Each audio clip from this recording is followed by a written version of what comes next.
Дерекі адамдардың қып-қызыл машина екен. Ол Пайғамбар алейхиссаламның хадисіне, шариғатқа өте қарсы келетін адамдардың тірлігі ол. Пайғамбар алейхиссалам айтқан, кімде-кім көз бояушылық жасағандар ол бізден емес деген да хадисінде. Жаңағыдай мысалға құрылыс саласына келіп, жаңа бетон тасушылар 10 тонна алып келеді екен да, 15 тонна алып келдім деп, накладный жаза сал деп, арада екеуі келісіп алып, бәрі бұның бәрі қып-қызыл машиниктер. Немесе жаңағыдай ресторанда, жаңағыдай арада азық-түлік таситын кісілер мысалға етке жібереді екен, етке. Мысалы 20 кило ет алып кел десе, ол 15 кило ет алып келеді да, бірақ 20 кило алып келдім деп, ана жақтан жазғыза салып, бұның бәрі шариғатқа қарсы келетін амалдар да.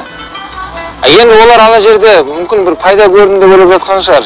Бірақ Құдай сақтасын, қазақ айтады ғой. Құдай бір айналдырмасын дейді. Бір айналдырса, шыр айналдырады деген мәселе бар да. Сол кішкентай пайда деп тұрғаны оның басына келетін бір бәле болып келеді. Пәлекет болып келеді. Ол бала шағасына келіп тиіседі ма, оның денсаулығына қатысты болады ма, ол жағын білмеймін мен. Бірақ шариғаттың айтатыны, ондай арам жұмыспен айналыспаңдар деген да. Одан гөрі, міне, аз болса да, бірақ адал табыс болуына көбірек көңіл бөл дейді. Алла саған берекет береді сол жерде дейді. Бұл жерде әңгіме ол жаңағыдай санына емес қой. Әңгіме бұл жерде соның сапалы, шариғатқа сай келетін адал тұсында екен да.